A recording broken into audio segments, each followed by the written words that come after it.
And bam, there we go.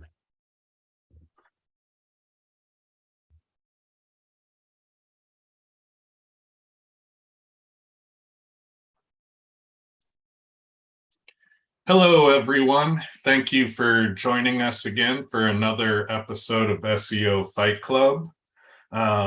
Just saying hello in the YouTube chat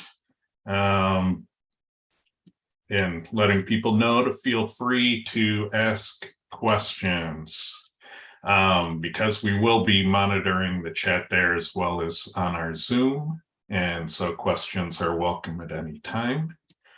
And with that, we have a small amount of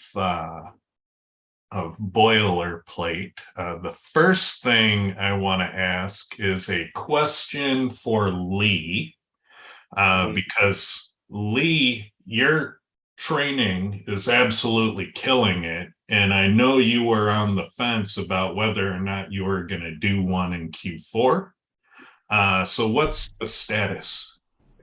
Yeah, I decided actually last night that I am going to do one in Q4. It'll probably start, I'm looking at either October 12th or 19th, so it's mid-October, which means that probably sometime today I'm going to have to get my dates finalized and everything updated on the testedseotraining.com website.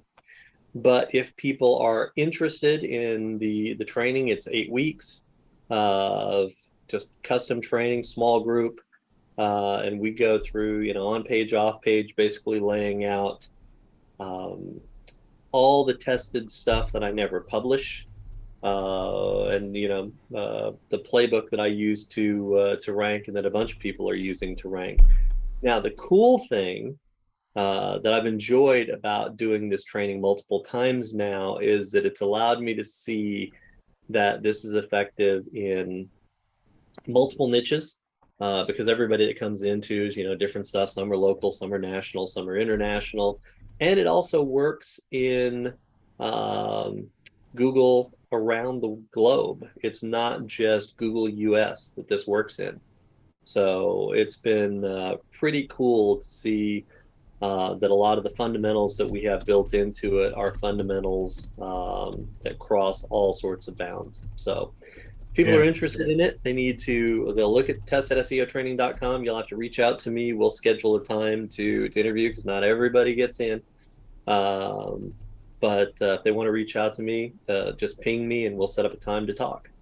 Yeah, the cool thing I like about your method is it's getting to an age now where it has 3 or 4, major Google updates under its belt.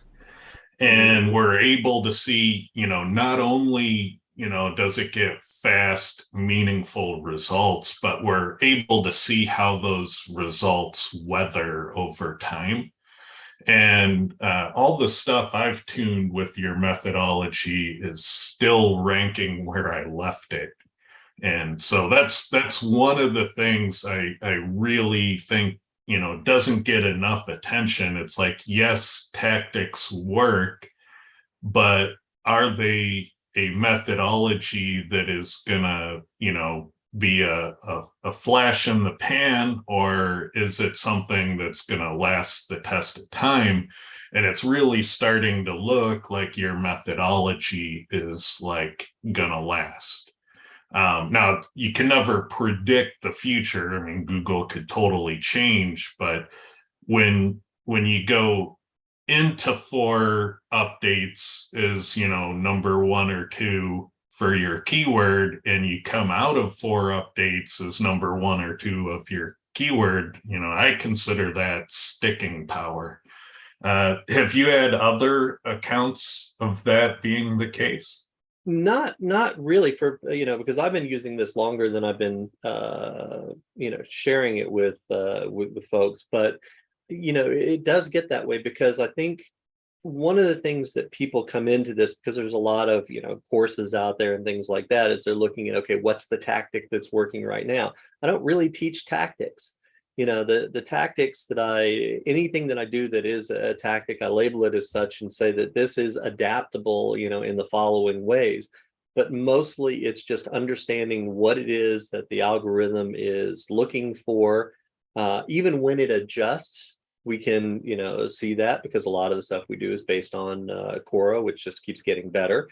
And so it has staying power. It's not just a one trick pony that as soon as Google closes that loophole, it's gone. We're showing you what it is that you're missing right now that other people have that put you at a competitive disadvantage. And then if you go fix that, then you tend to stay. You tend to weather things very well. Or your major drop might be, okay, I dropped from 3 to 8.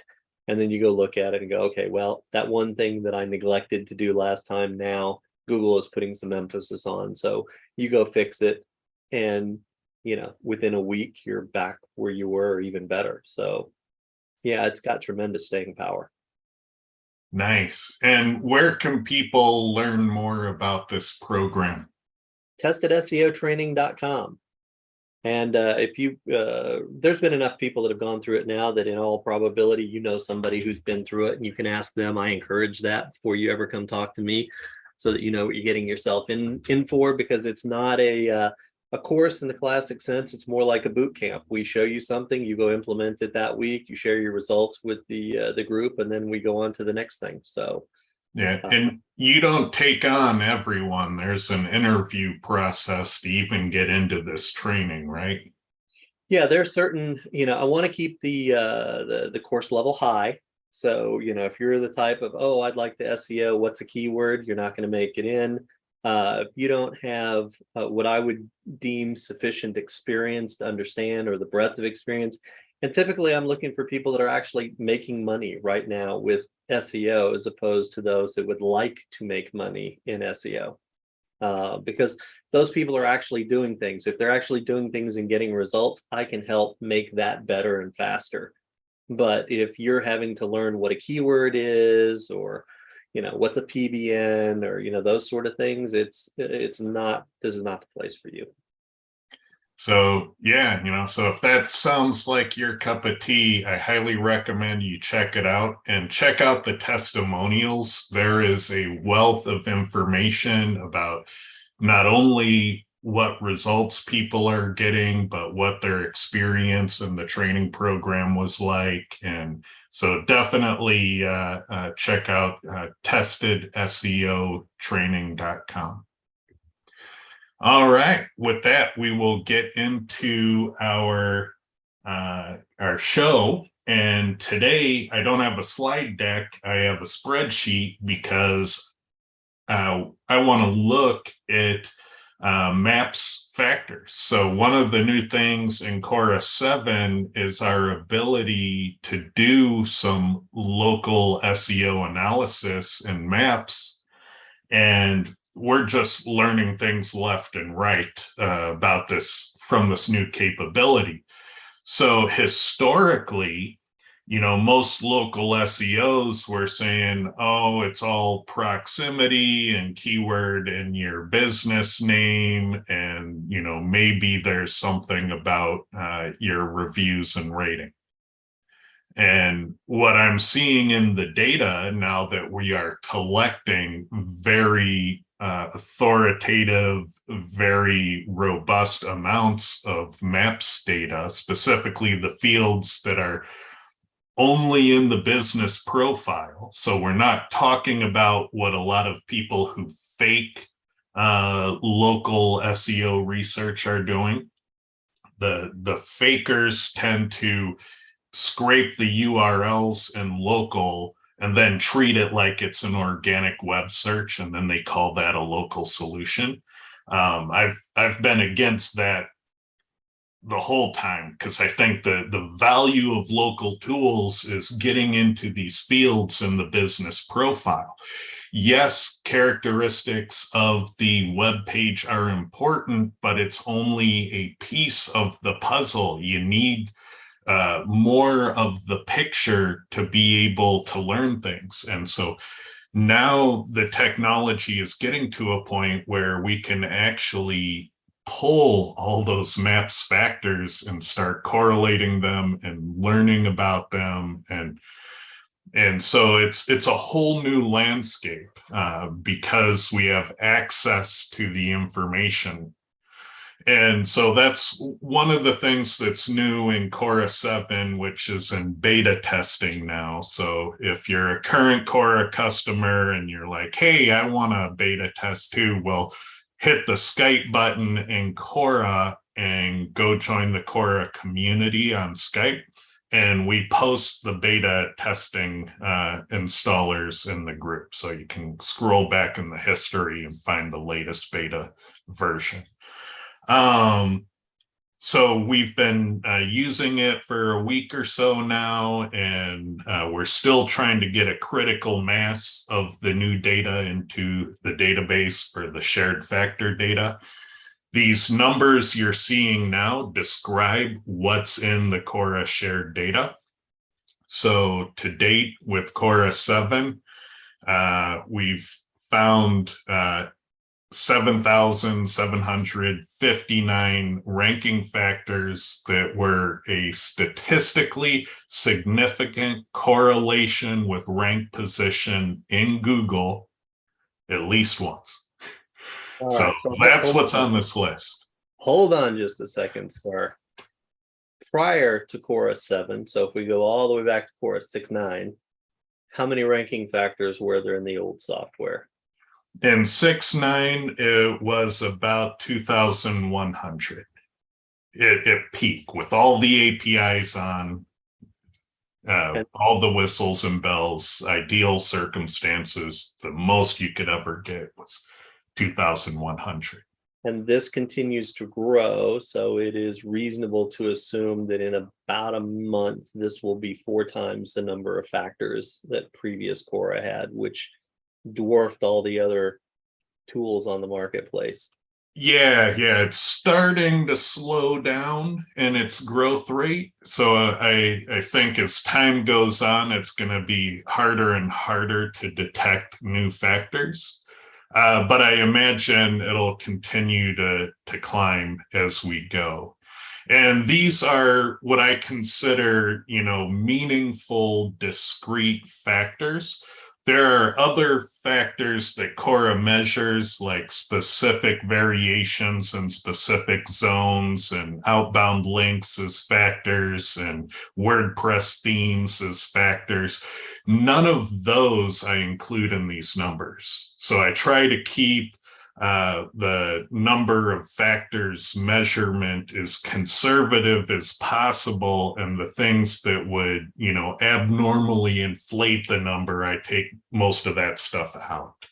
So if you included all those things, I mean, there's 100,000 WordPress themes. That's an easy way to add 100,000 factors, and I exclude that stuff from my numbers. And then I break them down by some basic types here. So how many are built in that come with the software without APIs? How many are on-page factors? Then the number we're talking about today is that Google Maps factors. It just went over 2,000. And I can honestly say I never expected there to be over 2,000 factors in Google Maps. I knew that there would be hundreds. I knew there's a lot of fields. I didn't expect there to be so much there. And so it's been really eye-opening for me, because I've had, local SEO experts telling me constantly, proximity is the number one thing, and then your keyword and the business name, and then you want to focus on reviews and ratings. And while those things are very important, it's not the only piece of the puzzle. And so today I want to kind of look at the what else of it all. So what do you think of the topic, Lee? I love it. With so much new data, as a data person, there's so much new data. I'm like a kid in a candy store. And I will tell you that I was asked yesterday if I've looked at the the local reports yet, and I haven't because I know that if I open one of those, then I'm going to be gone for about 4 days, and I don't have 4 days at this particular time. So, but I am looking forward to doing a deep dive into this when we have the final version of Quora that is fully stable. I'm going to pull several hundred local reports and start to deep dive into this data. So try to answer some of the questions we're going to discuss today.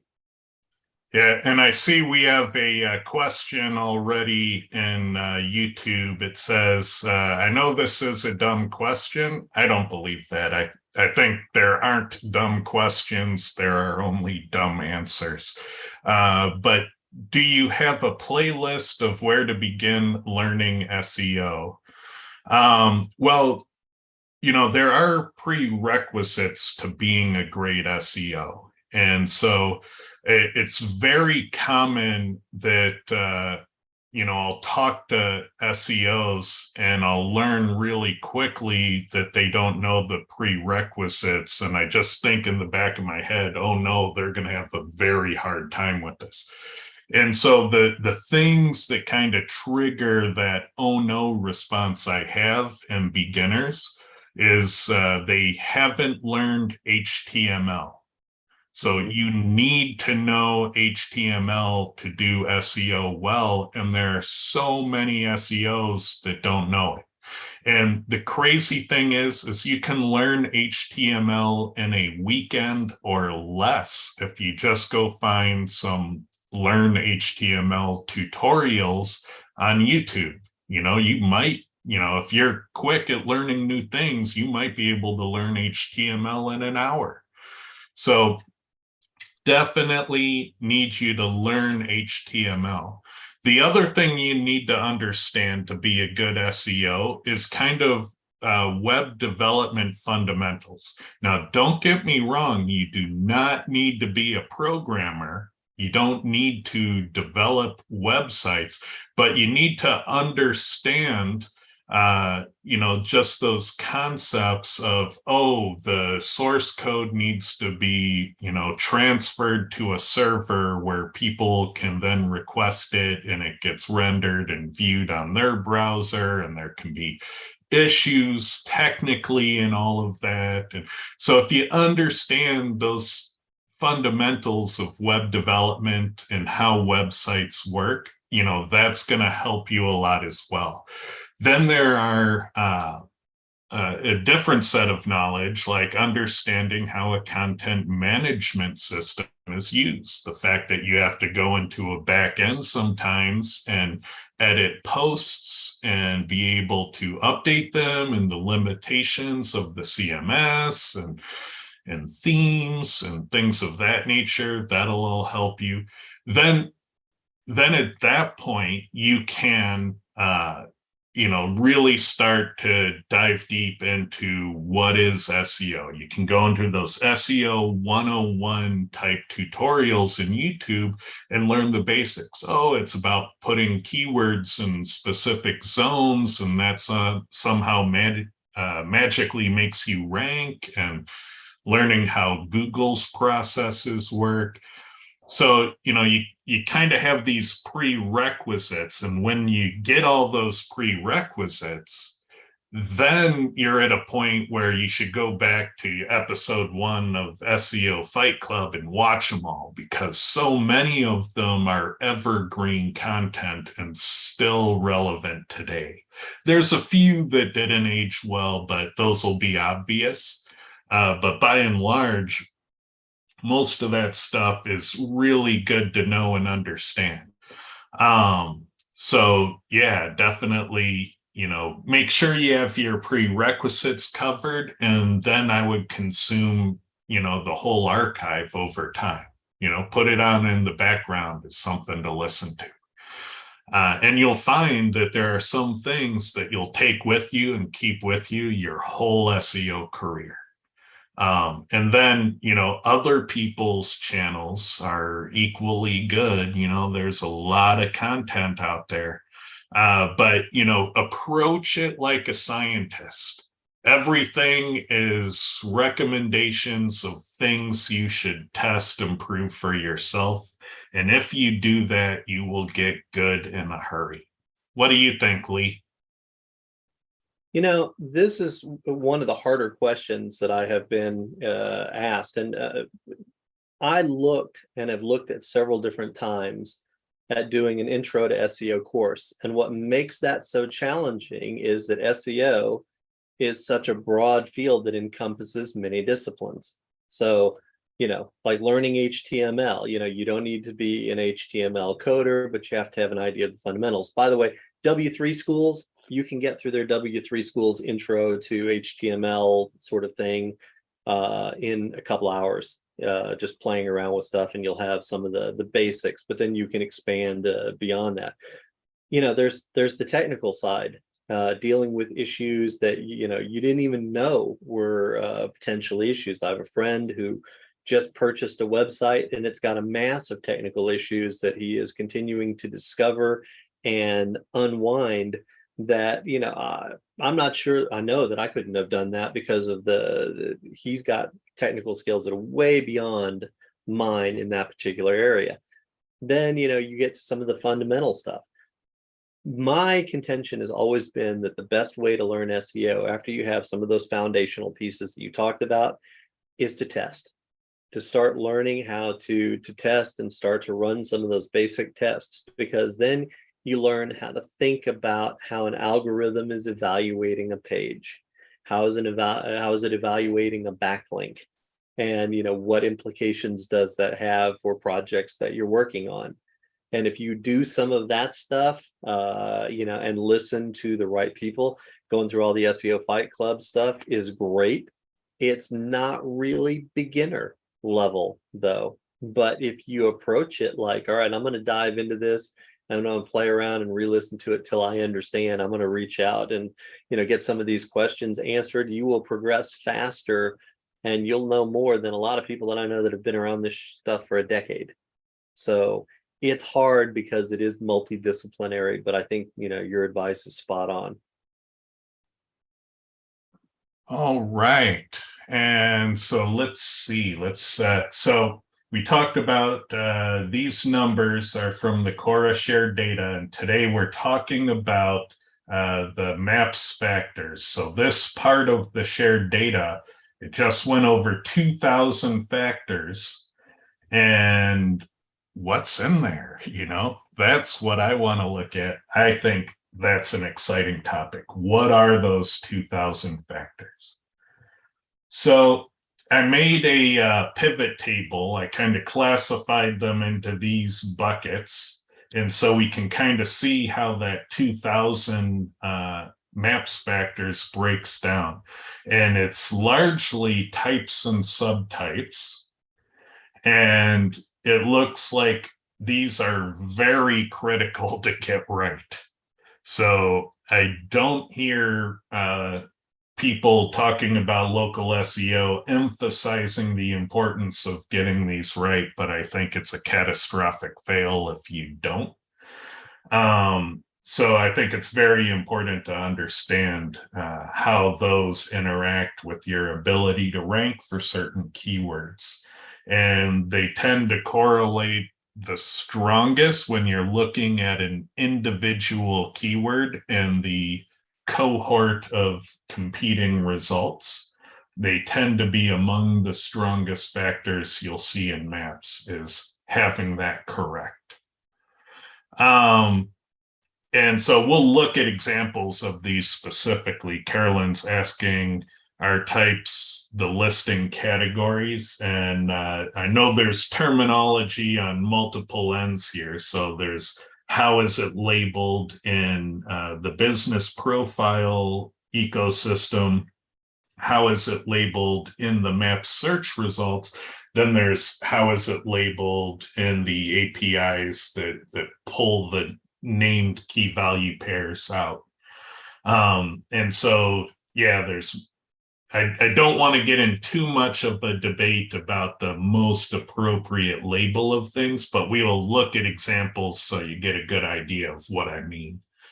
So switch enabled, some of the factors you find are just on off switches. So there might be things like, has a public restroom that's either on or off, or has parking, it's either on or off. It has a drive through, it's either on or off. And so there are all these on off switches. And so far, in just a few days, we've detected over 200 different on off switches. And those, I'm thinking, I'm theorizing at this point, I think they're a lot more important than people realize. And so I've fallen prey to Black Hat Local because of these on-off switches. I have been driving on the interstate between Seattle and Portland, and had somebody in the car say, "Hey, can we hit the next Starbucks drive-through?" So I key it into Maps, Starbucks with drive-through, and Maps will actually find only the ones with the drive-throughs, and I'll go to the nearest one, and lo and behold, they said they had a drive-through when they didn't. And if you're near the interstate, I bet that little lie gets you a lot of business. So switches can be abnormally powerful in certain circumstances, and I think that's gone undiscussed for a long, long time. What do you think about switches, Lee? I think it's an interesting thing. I was just saying to Honey while I was muted, I said that's a black hat technique. Then you just switch all your switches to on, and you rank for everything. But you didn't hear that here. But I think those attributes, the fact that Google is using those attributes in local searches, like has parking. So if I'm looking for coffee shop with parking, that's gonna move me up because that attribute is on. I think it's something that's worth looking at. Yeah, and it seems like some switches are really important depending upon the keyword you're using. They're not all universally applicable. So if you put in something like a pizza near me, the switches are going to be like curbside pickup and delivery and dine in and things like that. And if you put in a nail salon, those switches don't matter for that keyword. It'll be a different set of switches. Mm-hmm. And so it's interesting that those become important or unimportant depending upon the niche you're in, which is another characteristic that's kind of different. The has field type of local factors is mainly just looking at, does it have this field in its data? We don't care what the value of the field is, but is just having a value, whether it's, yes or no, or some or none, populated so that it's represented in the data. Does that completeness of profile help? And so has field is kind of looking at that at a field by field basis. And then the field ones are looking at specific fields of data. Does having more of this field help you? And so like that might be review count, photo count, the rating. So there are fields of data where the amount that's set in there may matter. Then there are keyword usage ones. So like the keywords in the business name, exact matches in the summary, things of that nature are keyword usage. And then proximity is an interesting one to me because we still don't have it captured. I think proximity is going to be one of the hardest ones to study correctly because even with this data, I have the searcher latitude and longitude, and I have the business latitude and longitude. and I'm calculating distance and proximity, which aren't the same thing, by the way, because with distance, the more of it you have, the worse you tend to rank. And with proximity, it's the inverse of distance. It's the closeness. So it's, they're two different things. So uh, it's interesting when you just try to crack the nut between proximity and distance, being an inverse of each other. And then the stuff I'm doing with latitude and longitude is as the crow flies and neglects altitude changes. So it's a 2D as the crow flies, not a 3D as the crow flies. And then you could also do a 2D shortest route, and you could also do a 3D shortest route, and then you could also do a 2D quickest route and a 3D quickest route. And when you get all those combinations done, that explodes proximity into 20 to 30 different factors. And so, yeah, there's a lot of things, even in proximity, even though we have the origin and destination, latitude and longitude, we're still not quite doing it right. And so all of that needs to eventually be sorted out. And then there's ratings and reviews, and I'm still not diving deep into those yet. So I'm not pulling all the reviews. I'm not seeing if they're coming from, high scoring local guides or just average Joes.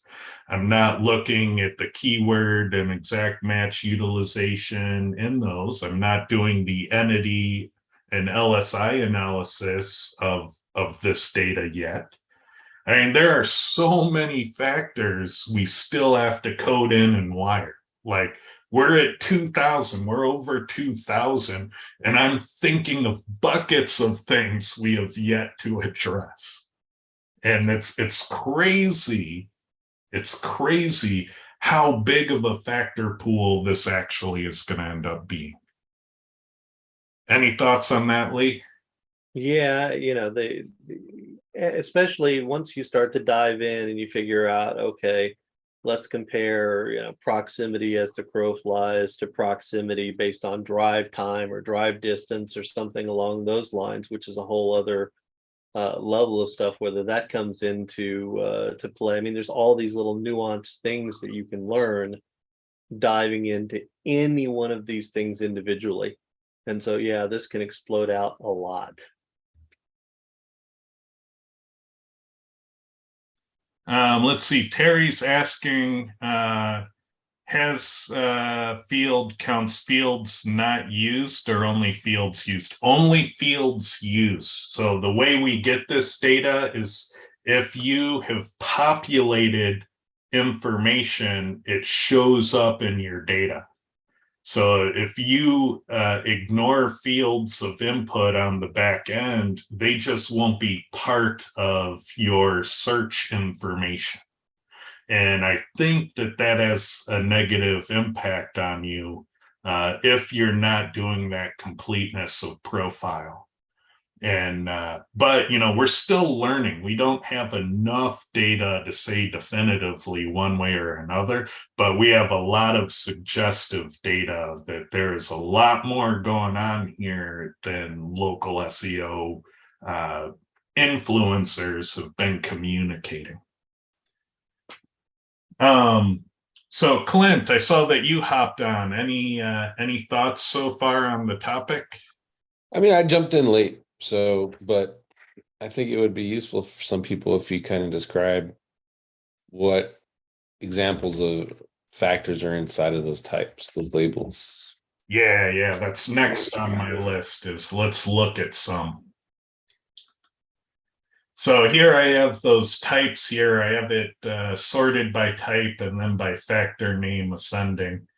And so these are field factors where they have a value set for the field, so photo count and your business hours on Thursday. We only have one diversity factor so far, but that's going to change because somebody recommended adding the number of switches enabled, which, my God, why didn't I think of that? Which was a great recommendation. I think that's from Jeremy Biddle. So that's high up on my to-do list.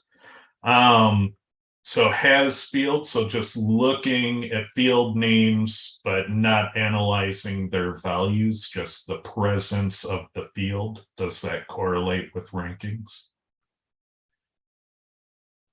And so, yeah, there's a lot of different things here. And one of the things I noticed is there is some language Cartesian product happening here.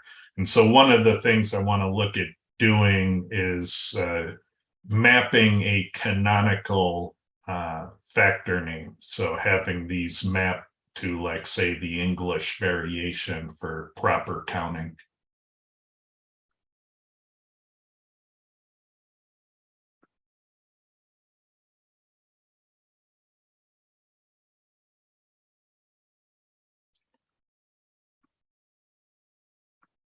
All right, so here we're at keyword usage. So there weren't a lot of these, but we're looking at exact match measurements versus the full keyword variations. And variations, if you don't know, when you make a search in Google Desktop, those are the words that Google makes bold in search when they're saying, look how relevant our search results are. So those are a two-way street. We measure them when we see them, and we measure them everywhere they occur, because Google's saying these are the words that make your page relevant for the search. And I broke down distance and proximity into miles and kilometers. And so that's, yet another Cartesian product on those factors. Ed, quick question on one you just scrolled past. If you're looking at the full address exact matches, there's 158, I think, is the row. Does that mean, like, if Clint's SEO business is at 123 SEO lane, like he's BSing an address for that, or is that something else? That's a potential exploit. Hasn't been tested. Haven't seen evidence of that exploit, but that's a possibility. The full address also contains the business name, so you're going to see the business name and full address correlate together. I would have to break out, there's a different field for just the street address component. So I would have to do keyword analysis on street address to really isolate the exploit you suggested. Yeah, I didn't know if full address contained the business name or whether it was just the actual address, which would be cool. Yeah. If you were detecting keywords and address, we just spotted an exploit and I got to go. That would be the... Yeah, that could be there. I haven't studied it at all. Cool. All right, and then we quickly get into, the other one, ratings and reviews. I wanted to talk about that briefly, because there's all this emphasis in having local guides, high-ranking local guides photograph and review your business. And so it would be cool to get data on the local guides that have interacted with each of the listings to see how strongly that correlates. So that's really big on my list too, is to have that data flow through into the analysis. I'm not sure how we can do that yet. I don't think there is a local guide API in existence, but I'm definitely going to go back to my API provider saying, hey, this data would be killer, and probably every tool developer in the industry would want it. Because I'd imagine that if there is correlation of a high ranking local guide helping your ranking in local, that's a critical factor. And so that's something I need to put you on, Lee. I need you to do a manual analysis to say, is there a there? Well, that's I have quite a list. I'm not sure that one would be at the top, but it is a cool idea.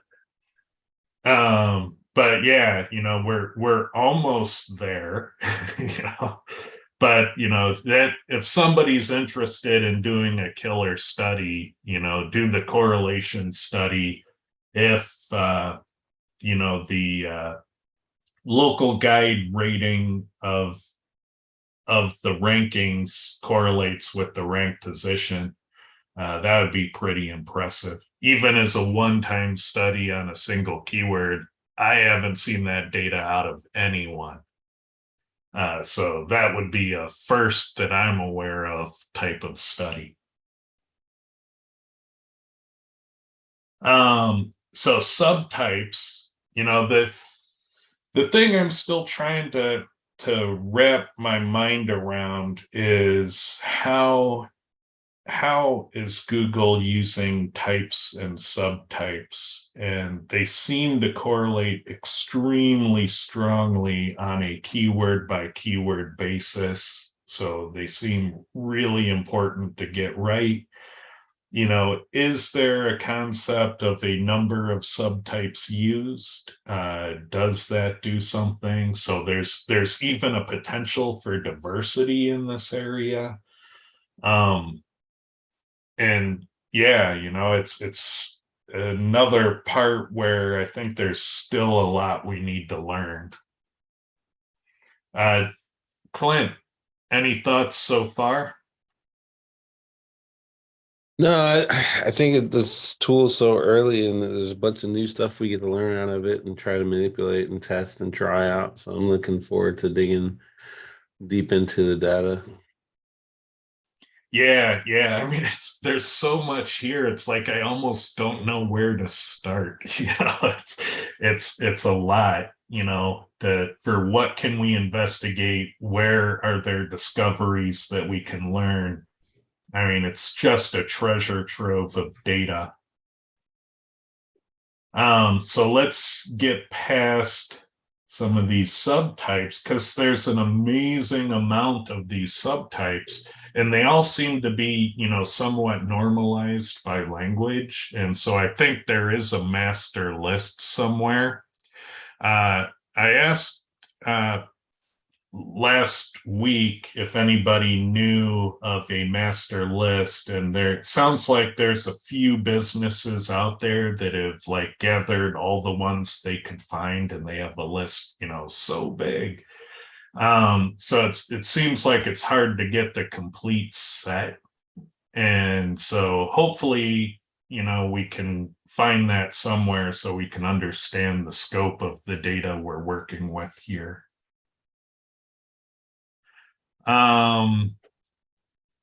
So I have somebody saying that plepper.com has the master list, so I'll have to check that out after the show. And I don't know if types and subtypes are different lists. So do all the subtypes appear as a primary type? I'd imagine so, but are there subtypes that can't be a primary type? I don't know. I haven't looked at the data close enough. All right, so here we're coming up on the switches, which is the part I'm currently really interested in understanding, like accepts reservations, active military discounts. I was joking in the group, this one I think is a future local SEO meme, So if you want to get on top of that and make the beer enabled t-shirts, those of us in the know will know it's a local SEO reference. I'm excited for the beer enabled t-shirts. And there are things that we talked about last week where, like, if you're searching for breakfast in maps and it's in the morning, is there extra weight on places that have breakfast enabled and they are currently open? Like, we don't know if those are requirements to rank well in those searches situationally. And we have seen in the past where you would go in and say, best pizza, and it would take the word best out of your keyword search and it would enable a set of sorts and filters where it's by, average review descending. And so we've seen that behavior in past incarnations of match search. So we know they were taking these types of settings and using them for sorts and filters. And so I'm guessing they still do that. They just don't make it so obvious that that's what they're doing now. Let's see. Ted, did I catch that right? The topics and subtopics or subtypes? Is that what it was? Is those are based on the categories in GMB, right? I think so, but I'm not entirely sure to the degree that they're limited or not limited. What I don't see, the reason I think they're all normalized is what I never see is typos. So if it was human specified input, I would expect there to be, 2 or 3 incarnations of typos for everyone. And that's why I assume there's a master list that can be found somewhere. There is. It's on Plepper. There's 4,069 of them. And yeah, in Google, in the GMB, you can't just invent your own category. You have to use the set ones, which would explain why there's no typos. Yeah. But yeah, I mean, there's a lot of these, like a cache only switch, checks enabled, cozy enabled. Where are these picked up at? There are different categories of switches, and I didn't break them down into their categories. So some of them will be about the type of crowd that's there. Is it children? Is it college students? Is it, there will be some about, the friendliness, is it welcoming to senior citizens? Is it family friendly? Stuff like that. Then there'll be, types of amenities. Does it have wheelchair access? Does it have a accessible restroom? Does it have, all sorts of things of that nature? And so there are quite a few, like Wi-Fi. I was referring to where on the map these are. Well, you're getting this from the API, right? Yeah, so they're pulling it out of somewhere from the map. I wonder if it's those bubbles that sometimes when you do, I don't know when the last time you've done a review on a phone, but occasionally you'll get these bubbles with different, like, is there Wi-Fi there? Ask questions about that location, and they bounce through things similar to this. And I was curious where they were publishing it because I don't often see those. Yeah, and not every business will have them, so it seems optional. So these flags, these end up being switches enabled in the data, and there's a lot of different things that can be there. And when you go into one, I believe often you can find more, like these end up being switches too. And so they're in multiple places. And the photos, click on one of these. Are these all by the company? Looking to see if there's one by a local guide. Oh no. But sometimes you'll find one that's by a local guide, and when you go and look at them, it'll have their local guide information here. And so I often wonder is, wow, if they have a high level local guide that interacted with this listing, is that going to boost it? Because people talk about, oh, I need a level 10 local guide. We could actually measure it. There is a chain of data to do that analysis. But I've never seen the analysis actually done.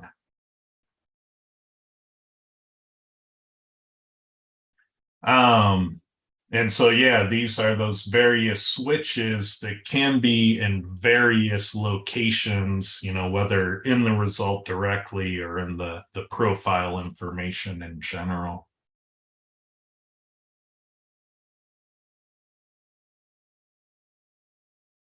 There's right there. There's where that one section. Yeah. The LGBTQ, turning on veteran owned, black owned. And so I'm suspecting that, depending upon the niche you're in, these switches might become quite important. And maybe there are niches where switches don't matter at all, but you probably can't, take your SEO opinion on the matter and apply it to all niches. You probably have to be a bit more open-minded as to what might be important. Clint, you got me thinking about the, asking, does this place have Wi-Fi? And some of those things that happen when you do a review are a great way of turning on these switches. So it made me wonder if I went to like your SEO service and I left a review and said, oh, they have a great wine list. Would the great wine list attribute switch be turned on for your SEO firm, for example? I think they have it programmed to ask you relevant for that market questions. Right, but if I'm going around that, So you shouldn't. There's no way for you to add. Like do they have free parking? Yes or no? Do they have accessible ramp for wheelchairs? Yes or no? Right, but if I sit there and say, it was great to go to in a review, it was great to go to a place with a wheelchair accessible elevator. If that would trigger that switch being filled in, if Google scrapes information from other places other than just collecting it the way you talked about via questions.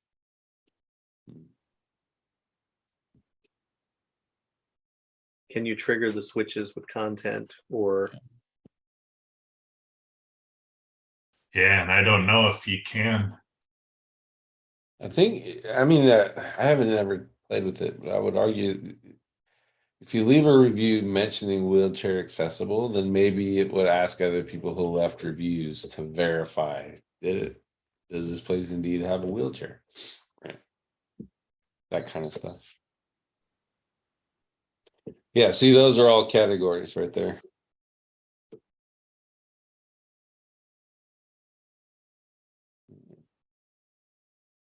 Plever's got a list of 4,090 of them for the US alone. Good, because I want to get that list and search them all. I have a goal.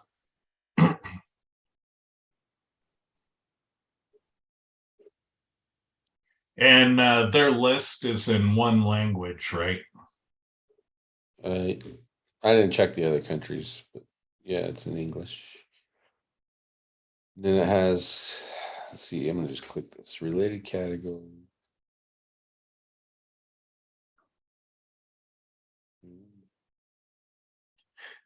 So the next thing I want to look at is kind of the usage rate of these factors. And so I have, I've resorted the list by name based on how often are they used, how applicable are they to keywords within the shared data. And so keep in mind that in the shared data, it only shares the factors that had a significant correlation. So even though photo count may be present in 100% of listings, it might not correlate 100% of the time, and thus its usage rate would be 99% in the shared data when it's hard-coded to be 100% in Google. So the things that end up in my system had to correlate with rankings strongly at least once.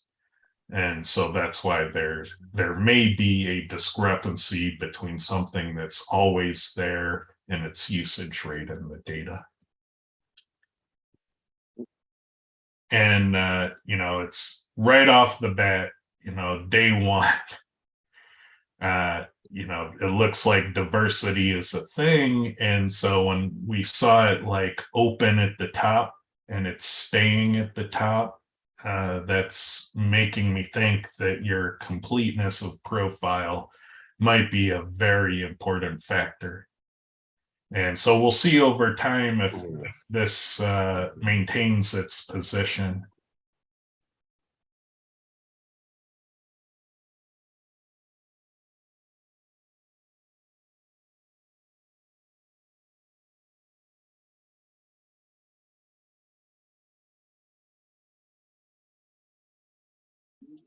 And factors like these make me wonder if they are situationally required. So if you are searching for a business being open on a Monday, that type of thing situationally becomes more important than, if you're looking for something that's open on a Monday on a Sunday because you're trying to plan where you're going tomorrow versus you're just looking for something in general and it happens to be open on a Monday.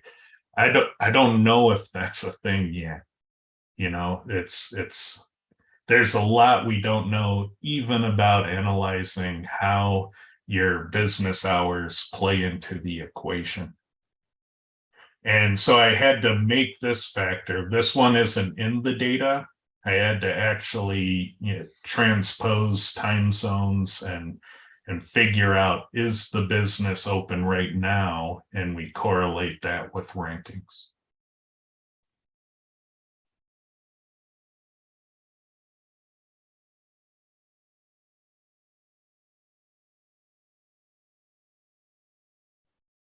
And so, yeah, some of these get rather obscure. Let's take a look at the bottom of the list here. So obviously the most obscure things would be obscure types and subtypes. That's where I saw has portage on in that one.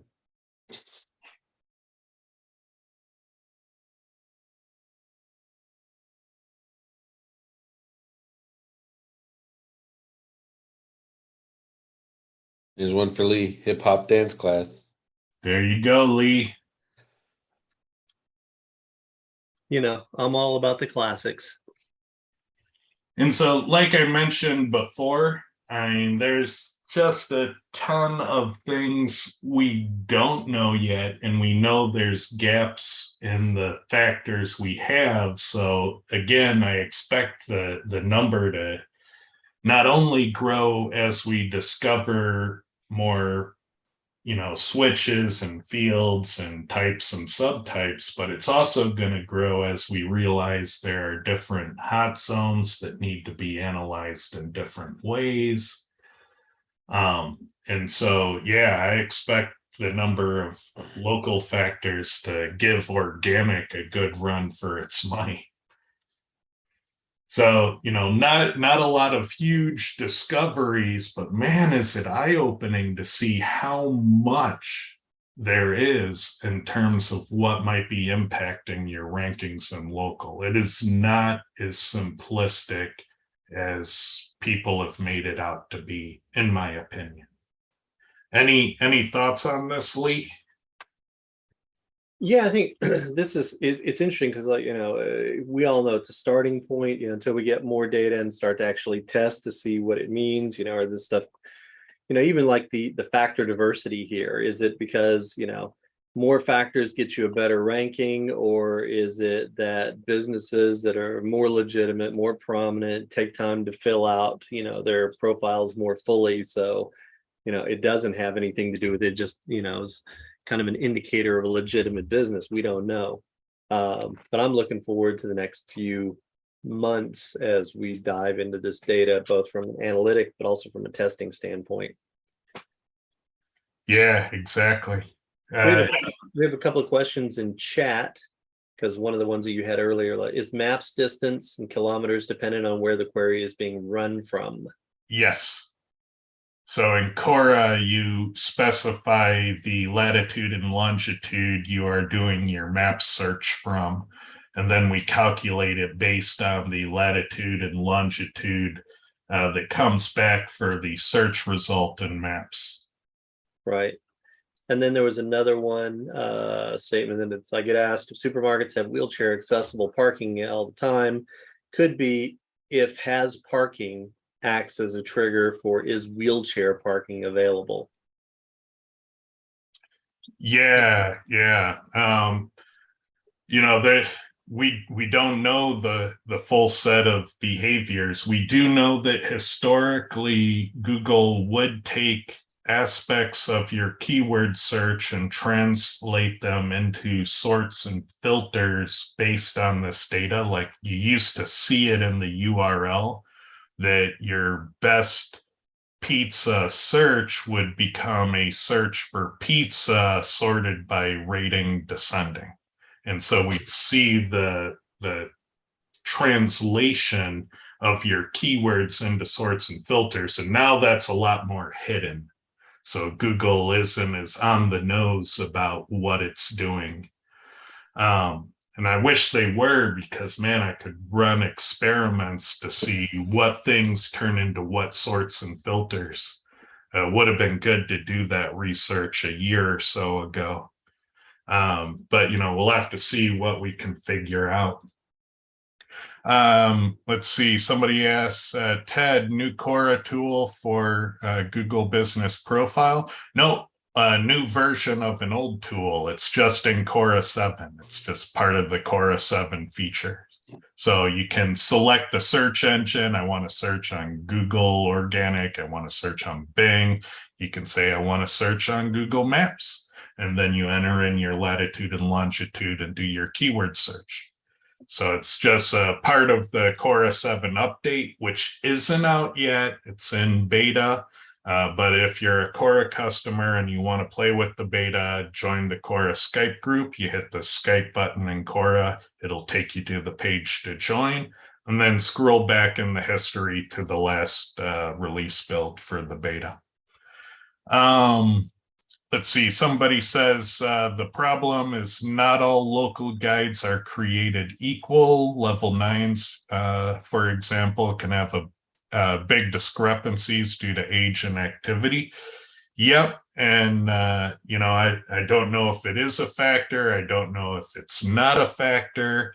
I don't have strong feelings about those types of debates, but I like to see what the data has to say about it. And so I'm eager to learn if there's something there, and I would not be disappointed or anything if it's nothing. But if it's something, it would be good to say, look at this data. And so that's what I get excited about, is what does the data, suggest? I would also put it a little bit more plainly. The idea is you came up with a theory. Does the local guides and the level impact rankings? Yes or no? That's the first thing you need to know. I mean, we could all sit here and nickel and dime the concept and add a whole bunch of different factors and stuff just to make ourselves feel smarter. But at the end of the day, does having a level 9 guide interact with your maps? Help your maps? Yes or no? I mean, Yep. why has it got to be, oh, yeah, but the factor of they could be sitting on the toilet for 3 months and only do toilet shots, or they can do, or they're never traveling, or, I mean, you can add all those little factors in there just to be a dink. But at the end of the day, yes or no, does a level 9 guide having a positive or negative impact on your map? That's the less political way of what Ted was telling you. Yeah, yeah. And the other thing is, you might be surprised when you see the data. You might find that there's advantageous effects for a level 3 or any local guide to interact. Because Yeah, I see lots of listings that have no local guide interaction. yeah. So you might find that, you get 80% of the benefit just by having any level local guide do something. It could be that way. We don't know. Nobody studied it. So I'd be excited to see an actual study done on the data. That would be so amazing. Um, let's see. Ivan asks, how do we run these reports considering each geogrid point is probably different? Yeah, and Cora, you specify the exact latitude and longitude, and I highly recommend you get that latitude and longitude out of Google Maps. I've used a number of latitude and longitude tools, and they all vary, some quite significantly with the data Google's using. And I think using Google's data is probably going to get you the best result. You recommend the lat long of the view or the lat long of, say, a given building? I will go into Google Maps and I will click on the exact spot I want, and it makes the little bubble, and it tells you, if you look at the URL for the little flag bubble, the exact latitude and longitude of that flag, so you can pinpoint exactly where you want to be. That's the way I do it. And that might be overkill. I don't know how Google is quantizing those for caching or anything like that on their end. Well, the only argument against it would be when you mess with the view, right? Let's say you have a pin in a certain location and you zoom in and out from it, the results in maps change a little bit. So Yeah. And to get a critical mass, there's a certain amount of zoom probably going on. And I have to go back to the API developer and find more information about how that's working on their end. But my understanding is that if you zoom into the block, you're going to have 3 results at best. And if you zoom out to the neighborhood or greater, then you can get 100 results or more. So yeah, Zoom comes into play to get, a complete result set to do the statistics on. yeah. And we're trying with the API, we're trying to get 100 results back. So the Zoom is probably variable until we get 100 results.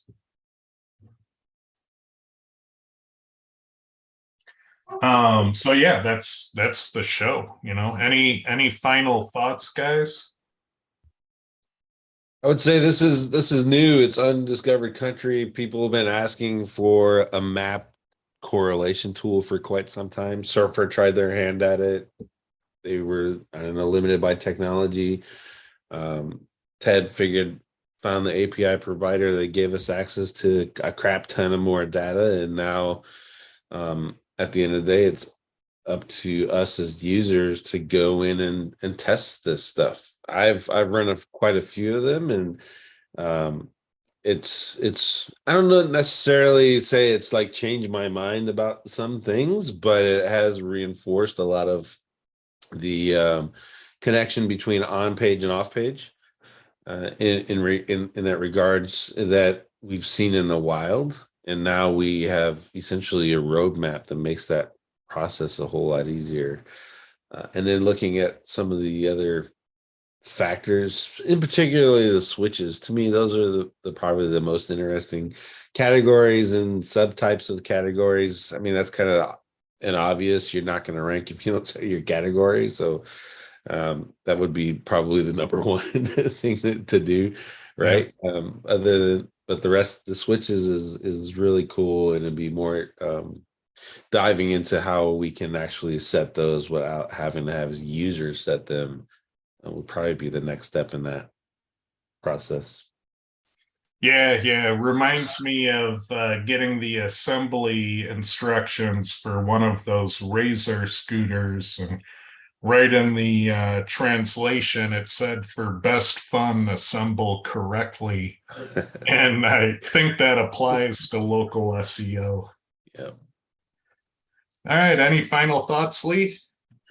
No, I'm with Clint on this. I think it's going to be fun just to dive off into this and see what's true and what isn't true, and what we can take advantage of, and what doesn't matter. So Awesome. And so with that, we have Carolyn here. One last request for an update. Carolyn, is there anything new going on with indexing? It is remarkably quiet right now. The only thing I'm noticing is that a drop off on the bots, because I think they're paying attention to something else somewhere else, and not so much right now on our content. Okay. There's another update released too. They dropped it last night at 1 a.m. What? Say that again. There's another update that was released last night at 1 a.m. as well. So that's interesting. I'll take a look. And if people want to follow your indexing research, where can they do that? Probably the best place, YouTube, on Crawl or No Crawl. All right.